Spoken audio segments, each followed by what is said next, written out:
50,000 টাকা নিয়ে বেরোচ্ছি, পানি না, বাড়ি থেকে আরো 2 লাখ টাকা নিয়ে আসবো প্রয়োজনে। টাকা, ঠিক আছে, টাকা কার জন্য করছি? স্বাধীন দেশের জন্য টাকা ইনকাম করছি। টাকা লইয়া যদি স্বাধীন দেশে বসবাস করতে না পারি, সরকারের আন্ডারে বসবাস করি, এই জীবন দেওয়ার জন্য রাস্তায় আসছি।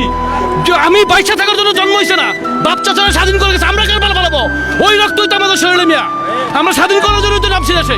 এগুলো ছাত্র জনতা পাবলিকের পাইছে বুয়া, ছাত্রদের বুয়া না। ভাষা আন্দোলন স্বাধীন করেছে ছাত্ররা, 69 স্বাধীন করেছে ছাত্ররা, 74 পর বাস দিছে ছাত্ররা, এখনো বাস দিবে ছাত্ররা ইনশাআল্লাহ।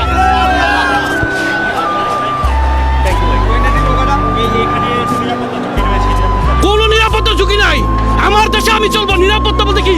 আমার দেশে আমার নিরাপত্তা দিবে, আমি নিরাপত্তা দেবো আমার নিজেকে। সরকারকে নিরাপত্তা দিবে, সে নিজেই তো তার গদিনে নড়বড়ে আছে, বুঝেন না কেন? আমি আমার দলে আছি, আমি আমার দেশে আছি, এটা আমার বাপের দেশ। আমার বাপের বাড়ি ইন্ডিয়া না, আমার বাপের বাড়ি বাংলায়। বাংলায় থাকবো আমরা, প্রয়োজনে সে ভারতে যাবে এবং যাওয়ার জন্য রেডি হচ্ছে, বুঝেন নাই? আইসিইউ, মানুষ কখন আইসিইউতে ঢুকায়? মৃত্যুর পথে যখন তার থমথম যান যায়। উনি কারফিউ কখন দিছে? উনি আইসিইউতে আছে, এটাও বুঝতে হবে ভাই। দেশের জনগণ না, ছাত্র জনতা নেমেছে, আমার বাচ্চারা নেমেছে, তাদের পাশে যা দরকার তা দেবো ইনশাল্লাহ। দেশের রাস্তায় আছি, রাস্তায় থাকবো।